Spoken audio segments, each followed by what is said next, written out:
कहानीबाज।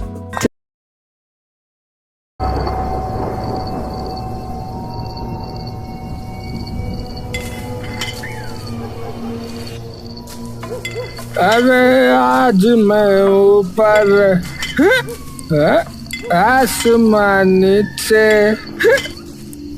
आज मैं आगे, जमाना है कहाँ भाई, जमाना नहीं दिख रहा।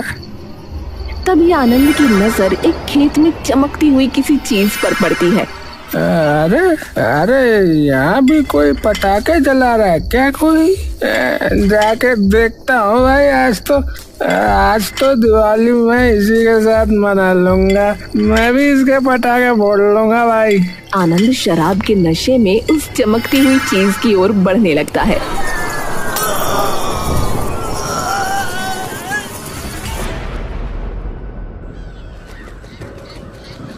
सूरज चढ़ते ही खेतों में किसानों का आना शुरू हो जाता है।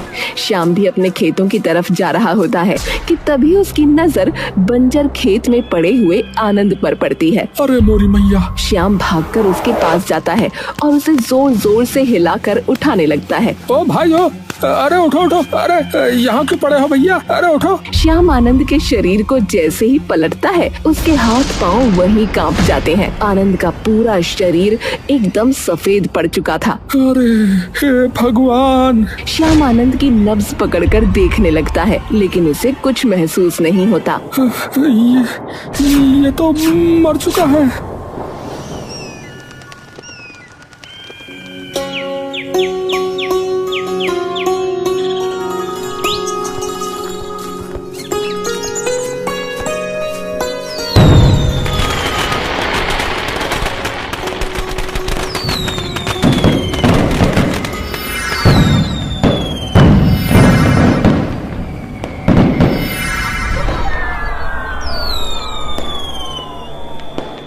पापा। हाँ बचुआ बोलो।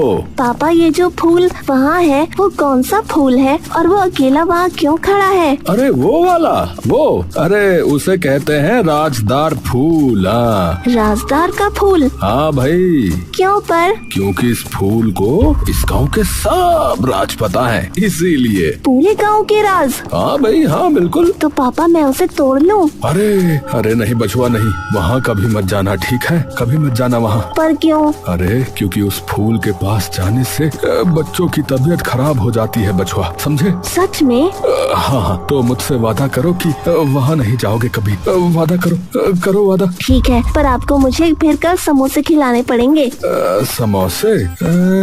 सोचेंगे, पर चलो खा लेना भाई तुम समोसे, ठीक है? ठीक है फिर, वादा।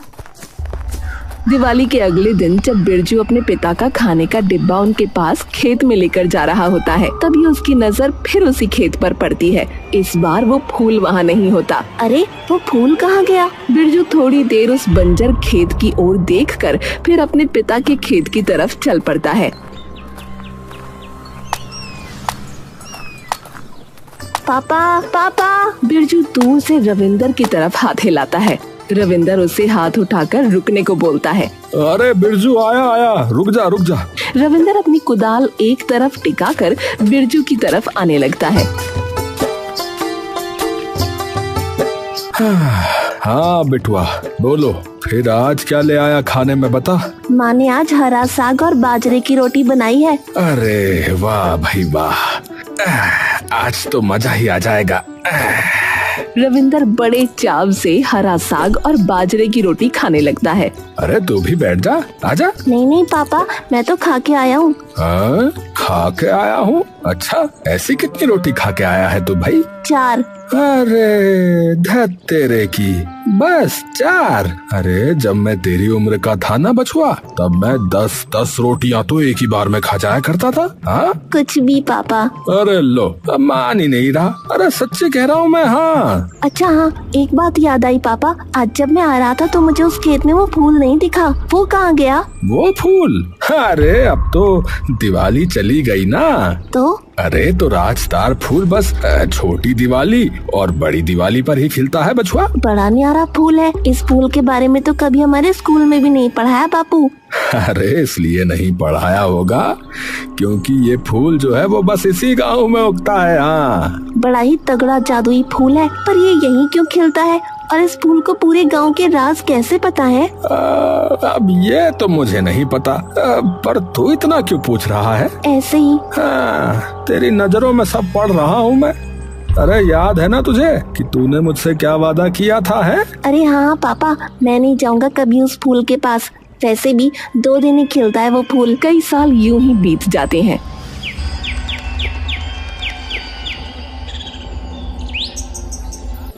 और कुछ सालों में देखते देखते बिरजू भी जवान हो जाता है। एक दिन बिरजू आंगन में टहल रहा था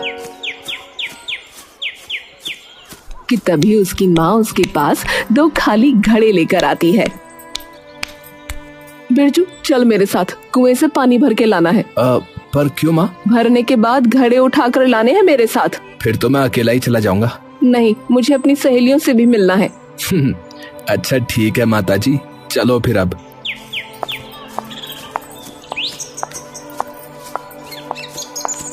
दोनों माँ बेटे कुएं से पानी भरने आते हैं, लेकिन जैसे ही वो वहाँ पहुँचते हैं उन्हें पता लगता है कि कुएं की चरखी टूट चुकी है। रस्सी खुरदुरी लकड़ी पर रगड़ खा रही है और बाल्टियाँ आधी खींचते खींचते फिर नीचे गिर जाती हैं। ए बिंदिया, ये क्या हुआ? अरे पता नहीं, सुबह आए तो उसकी चरखी टूटी मिली, बाल्टी पूरी चढ़ ही नहीं रही। अरे बाप रे, पूरा दिन लग जाएगा पानी भरने में ऐसे तो। अब क्या करें? कल लोहार को बुलाना पड़ेगा, वरना कैसे चलेगा। हाँ, जब तक ठीक नहीं होगा तब तक सबको यही झंझट झेलनी पड़ेगी।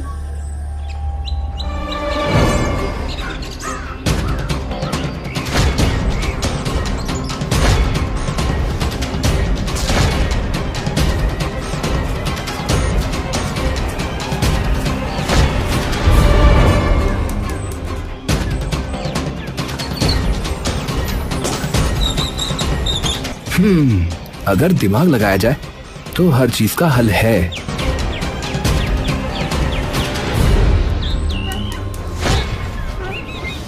हाँ, अरे वाह, ये तो चल भी रहा है। अरे मौसी, सोच बड़ी होनी चाहिए। चीज छोटी है या बड़ी उससे फर्क नहीं पड़ता।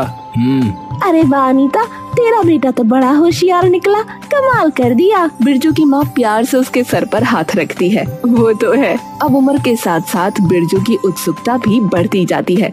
वो पिछले 9-10 सालों से उसी फूल को हर दिवाली पर खिलते देखता और हर बार यही सोचता कि इस फूल का राज असल में है क्या। जब बिरजू 19 साल का हो गया तो एक बार फिर वो दिवाली पर अपने दोस्त बिट्टू के साथ उस फूल को देखने जाता है। बिट्टू और बिरजू 2 साइकिलों पर जा रहे हैं। यार एक बात बता यार, ये कैसे पता इन सबको कि ये फूल जादू है यार? ये गांव वाले कैसे जानते हैं राज, मतलब इस फूल का? अरे यार, सभी गांव वाले न जाने कितने समय से बोलते आ रहे हैं, तो वो गलत थोड़ी बोल रहे होंगे। अरे यार, तो गांव वालों को क्या पता यार, बोलना है। कभी कोई उसके पास गया तो है नहीं, डर के मारे ऐसे ही बोल देते हैं, सब गप मार देते हैं। अच्छा सुन, उस दिन पता है वो सरपंच क्या बोल रहा था कि पीपल के पेड़ के नीचे ना एक चुड़ैल बैठती है रात को। मैं गया तो पता है क्या देखा मैंने? क्या देखा भाई? अरे सरपंच की खुद की माता जी बैठी थी वहाँ। हाँ, बेवकूफ अपनी माँ की परछाई से डर गया। तू कह रहा है इन्हें पता है सब ये राजवाज है। बिट्टू और बिरजू की साइकिल उस बंजर खेत के सामने आकर रुकती है। दोनों उतरकर सामने के खेत की मेड़ पर बैठकर उस फूल को ध्यान से देखने लगते हैं। बिरजू के मन में व्याकुलता तो खूब होती है, पर उसके पास उतनी ही समझदारी होती है। ओए बिरजू, यार चलना यार, एक बार चल के देखते हैं यार। और तू तो यार वैसे भी बहुत समझदार है, तो अगर कुछ होगा भी तो तू संभाल ही लेगा यार। अरे तू पागल है क्या यार? मैं 10 साल का था जब मैंने पिताजी को वादा किया था कि मैं कभी नहीं जाऊंगा इस फूल के पास, चाहे कुछ भी हो जाए यार। अरे यार, पर कुछ हुआ भी तो हो। मैंने तो कभी कुछ नहीं देखा। तो ठीक है यार, तू बैठे रहे, मैं तो जा रहा हूँ देखने। मैं जा रहा हूँ यार। बिट्टू उठकर फूल की तरफ जाने लगता है कि तभी पीछे से बिरजू उसका हाथ पकड़ लेता है। अरे यार, दिमाग सरक गया है क्या तेरा? है, चुपचाप बैठ जा इधर पर, बता रहा हूँ। अरे कुछ नहीं होगा यार, कुछ नहीं होगा। ये सब बातें ना गप फैला रखी इन गाँव वालों ने। ऐसी तो पता नहीं कितने फूल उगते हैं अपने आप से, पर कोई मरता थोड़ी है उनके पास जाने से यार, बता। और मैं तो बस एक ही बार पास जाकर के देखूंगा बस। अरे यार, तेरा दिमाग खराब हो गया क्या? तू चल यहाँ से, एक काम कर, वरना यहाँ बैठा बैठा बस फालतू में अपना दिमाग ही चलाता रहेगा। अरे कुछ नहीं होगा यार, तू छोड़ यार, मैं जा रहा हूँ। बिट्टू अपना हाथ छुड़ाकर उस फूल की ओर दौड़ने लगता है। पीछे से चीख कर बिरजू उसे खूब रोकता है, मगर बिट्टू के कानों में बिरजू की एक बात नहीं पड़ती। अरे बिट्टू, अरे यार वापस आ जा यार। अरे तुझे कुछ हो गया तो यार दिक्कत हो जाएगी यार, समझा कर यार। तेरे माँ बाबूजी को क्या बोलूंगा मैं, बता। अरे कुछ नहीं होगा यार, कुछ नहीं होगा। तेरे भाई को देखता जा, तो देखता जा। बिट्टू उस फूल के एकदम पास जाकर उसे गौर से देखने लगता है। अरे बिरजू, ओए अबे आजा इधर। अबे देख, मैं खड़ा हूँ इस फूल के पास में, देख कुछ हो रहा है मुझे, कुछ हो रहा है, देख। अरे यार ये मरवाएगा मुझे भी यार। बिट्टू उस फूल के और पास जाता है और उसे सूंघने लगता है। बिरजू ये देखकर एकदम से चीखने लगता है। अबे अबे मरेगा क्या? अबे दूर हो जा से। अबे क्या कर रहा है तू? बिट्टू तभी बिरजू की ओर पलटता है और हंसते हुए उसकी तरफ आने लगता है। अबे अबे मैं कह रहा था ना कि मुझे कुछ नहीं होगा। देख कुछ हुआ, मुझे कुछ हुआ। बिट्टू को बेहोश देख बिरजू का कलेजा फट पड़ता है। वो तुरंत दौड़ता हुआ बिट्टू के पास जाता है और उसे उठाने की कोशिश करने लगता है। बिट्टू, ओए बिट्टू, अरे उठ यार। हे भगवान, इसे बोला था मैंने कि मत जा मत जा। अब हो गया ना विनाश, अब क्या करूं? हाँ, सबसे पहले तो इसे घर लेकर जाता हूँ। हाँ। बिरजू बिट्टू को साइकिल पर लाद कर उसे अपने घर ले जाता है।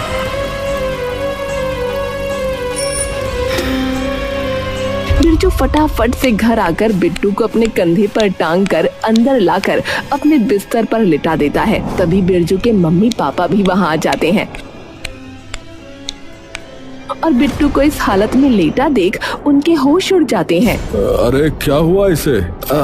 वो पिताजी। बिरजू के पापा बिरजू की घबराई हुई शक्ल देखकर समझ जाते हैं कि माजरा क्या है। कह दे कि तुम दोनों राजदार फूल के पास नहीं गए थे, कह दे।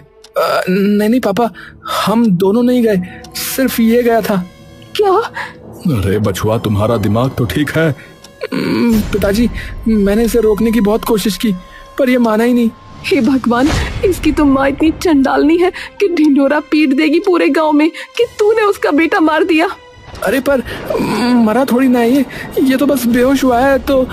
अरे सिर्फ आज की रात तक के लिए बछुआ, अगर इसे दिवाली खत्म होने तक होश नहीं आया तो ये मर जाएगा। हाँ। क्या? पर कैसे? अरे मुझे क्या पता कैसे, हमेशा से बस यही पता है कि ऐसा ही होता है। ऊपर से तू इसे यहाँ और ले आया। अरे माँ, तो क्या तालाब में फेंका था इसे, बताओ। हे भगवान, अब क्या करेंगे? अरे पर कुछ तो तरीका होगा इसे ठीक करने का। अरे बछुआ, कोई तरीका नहीं है। जो भी इस फूल के पास गया है ना, अंत में बस मरा ही है वो बेचारा। इसे हमें कहीं दफना देना चाहिए। अरे तू पागल वागल हो गई है क्या? है, दफना देते हैं। अरे तो और क्या करें, इसके मरने का इल्जाम तो हमारे ही सर आएगा ना। अरे आप रुको यहीं और इसका ध्यान रखना, मैं कुछ उपाय ढूंढता हूँ। बछुआ देख, कुछ भी हो जाए तो उस फूल के पास मत जाना, ठीक है, समझा? हाँ ठीक है। बिरजू साइकिल लेकर फिर से उस बंजर खेत पर चला जाता है और वहां पहुंचकर धीरे धीरे उस फूल के पास जाने लगता है और इधर उधर देखने लगता है। हाँ, माफ करना पिताजी, मेरे दोस्त की जान का सवाल है, अब तो जाना ही पड़ेगा। बिरजू उस फूल के अब एकदम पास आ जाता है और उसे सूंघने लगता है। बिरजू उस फूल को सूंघकर कुछ देर तो ठीक महसूस करता है, लेकिन धीरे धीरे उसकी नजरों के सामने की दुनिया अचानक घूमना शुरू हो जाती है और उसकी आंखों के आगे अंधियारा छाने लगता है। अरे ये कहाँ आ गया मैं, और ये कौन से और कैसे लोग हैं?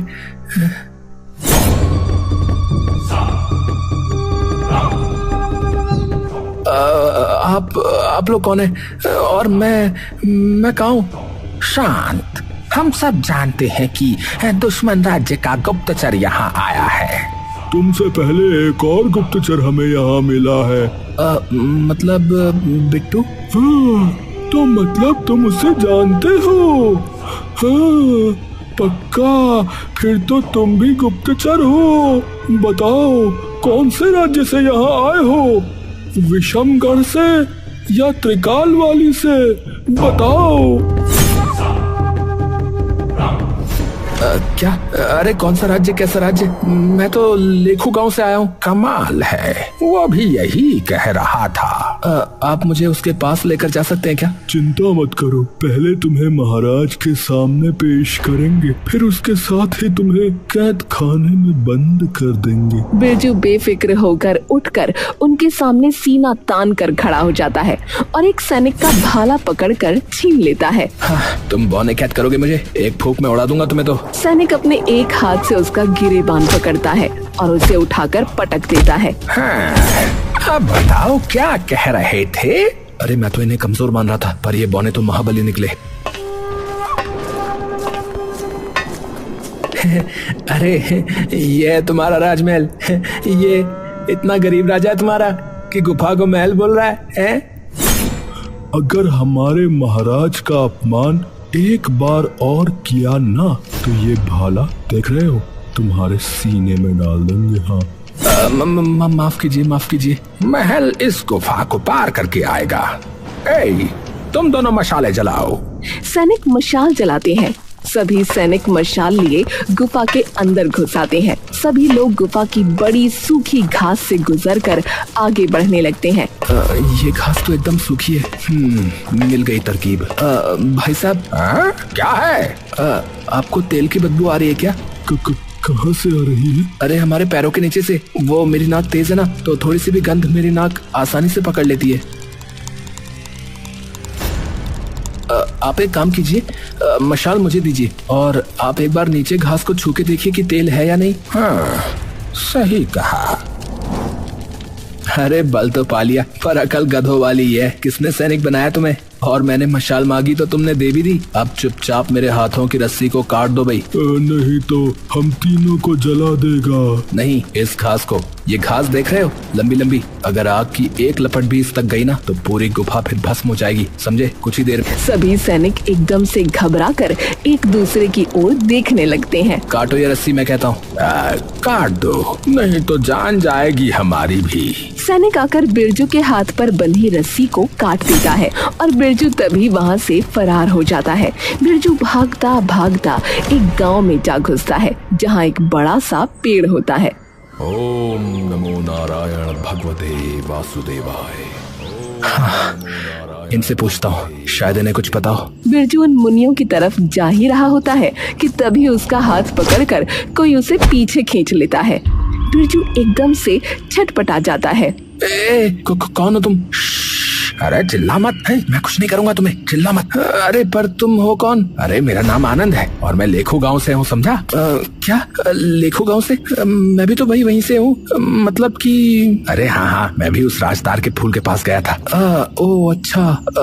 तो तुम मुझे बता सकते हो कि ये कौन सी जगह है? मेरा दोस्त भी आज यहाँ पर फंस गया है, मुझे उसे बचाना है। अरे भाई सुनो, ये जगह ब्रह्मगिरी राज्य है, पर जिस गाँव में तुम अभी हो ना वो इस राज्य से थोड़ा अलग है और दूर भी। ये गाँव किसी राज्य में नहीं पड़ता। यहाँ सिर्फ साधु संत और ब्रह्म ऋषि रहते हैं। और ये जो पेड़ देख रहे हो ना, ये है राजदार का पेड़, जिसकी नींव इन ऋषियों के पुरखों ने ही रखी थी। क्या राजदार का पेड़? तो इसी पेड़ का वो फूल है? हाँ भाई हाँ, लेकिन आज रात को इस पेड़ को ब्रह्मगिरी राज्य के कुछ लोग काटने वाले हैं। पर आपको कैसे पता कि ऐसा ही होगा? अरे भाई, क्योंकि मैं अपनी आंखों से कई बार देख चुका हूँ। आज दिवाली है और आज ही की अर्धरात्रि में ये पेड़ कटेगा, देखना। पर क्यों और कौन कटवाना चाहता है ये पेड़? अरे भाई सुनो, ये पेड़ एक मायावी पेड़ है जिससे इस पूरे गांव को ऊर्जा मिलती थी और इसी बात का लालच ब्रह्मगिरी राज्य के राजा महिपाल सिंह के मन में आ गया। दरअसल ब्रह्मगिरी गांव में कई सालों से कोई वर्षा ही नहीं हुई थी, तो वहाँ के पेड़ पौधे, फसलें, कुएं सभी धीरे धीरे सूखते जा रहे थे। तो जब उनको इस पेड़ के बारे में पता चला तो उन्होंने एक रात अपने सिपाहियों को ये पेड़ काटने को भेज दिया। पर जैसे ही उन्होंने ये पेड़ काटा तो पूरे गांव में त्राही त्राही फैल गई, सब कुछ एकदम सूखा पड़ गया। और ये जो संत देख रहे हो तुम यहाँ पर, इनका सारा गुस्सा उसी दिन फूटा। ओम नमो नारायण भगवते वासुदेवाय। ओम नमो नारायण भगवते वासुदेवाय। ओम नमो नारायण भगवते वासुदेवाय।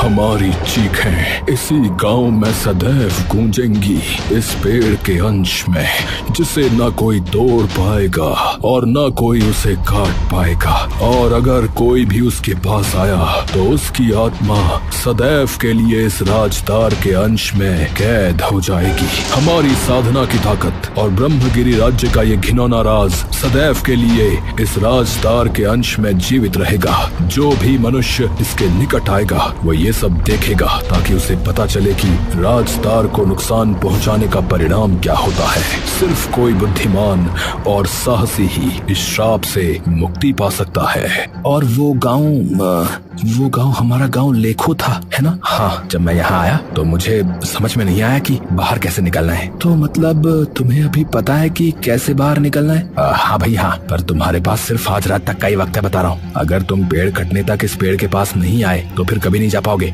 पर तुमने तो कहा कि तुमने कई बार ये सब होते हुए देखा, तो तुम क्यों नहीं गए? अरे क्योंकि कोई इंसान उसी वक्त वापस जा सकता है जिस वक्त वो आया हो। इस पेड़ के कटने के बाद नहीं। मैंने बहुत कोशिश की पर मैं नहीं जा पाया, पता नहीं क्यों। क्योंकि तब तक तुम्हारी दुनिया में तुम्हारी मृत्यु हो चुकी थी। क्या कहा? ये तो मैंने सोचा ही नहीं। सुनो, तुम जाओ, जल्दी जाओ, समय नहीं है तुम्हारे पास बिल्कुल भी। जाओ, अपने दोस्त को राजा की कैद से छुड़ाकर फटाफट यहाँ से निकल जाओ। बिरजू तभी वहाँ से निकल जाता है।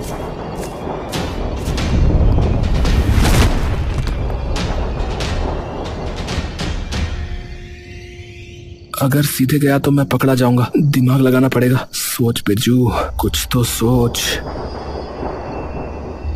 बिल्ली अगर दूध के पास से निकले तो किसी को शक नहीं होता। बिरजू रसोई में चुपके से घुसता है। बिरजू पास पड़ी बड़ी सी सब्जियों की टोकरी देखता है और खुद उसके अंदर घुस जाता है। दो सैनिक टोकरी उठाकर ले जाते हैं और बिरजू महल के अंदर पहुंच जाता है। ये टोकरी इतनी भारी कैसे हो गई भाई? पता नहीं, जब लाए थे तब तो हल्की ही थी। कुछ देर के लिए रख देते हैं। थक गए, थोड़ी देर में ले जाएंगे इस टोकरी को।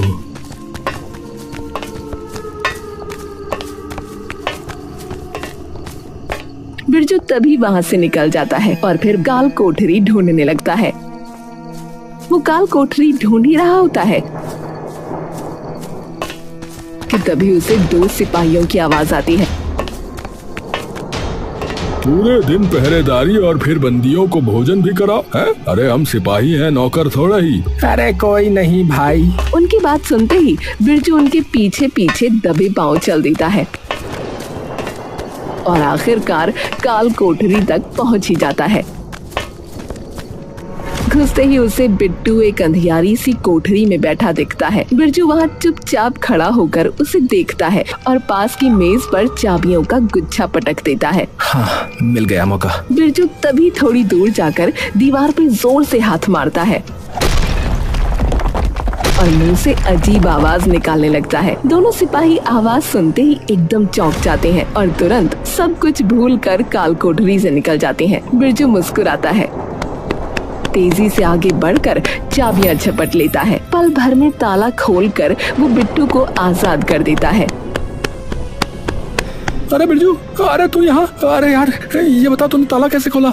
अरे भाई, पढ़ाई बेकार में थोड़ी ना की थी, पर चल अभी जल्दी से निकलना है यहाँ से। दोनों दबे पांव निकलकर अंधेरे रास्ते से भाग जाते हैं।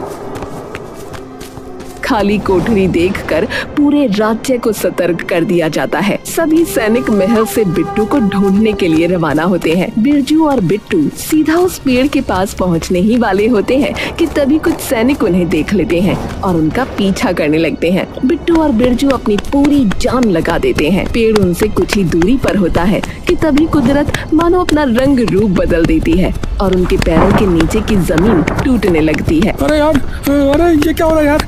को भूकंप आ रहा है क्या? बिट्टू अभी कुछ मत सोच, बस भाग यार, जल्दी। दोनों पेड़ के बिल्कुल पास पहुंच ही जाते हैं कि उनके पैरों तले की जमीन टूटकर बिखरने लगती है और वो दोनों वहीं उस असीम अंधेरी खाई के अंदर धंसने लगते हैं कि तभी दो हाथ आते हैं और उन दोनों को खींचकर सीधा पेड़ के पास खड़ा कर देते हैं। पिताजी आप? अरे तेरा ही बाप हूँ बिटुआ, मुझे क्या पता नहीं था कि तू क्या करने वाला है? पर कैसे? अरे तुम दोनों चलो, पहले चलो। तीनों उस पेड़ को छूकर अपनी आंखें बंद कर लेते हैं। बिरजू एकदम से आंखें खोलता है। उसके पापा उसके बगल में बैठे होते हैं। बन लिया हीरो है, बन लिया।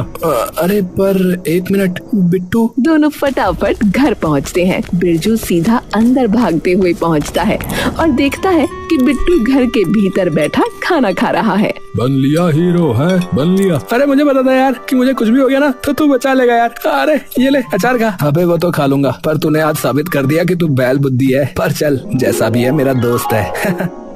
के लिए कहानीबाज चैनल को सब्सक्राइब करें। Thank you.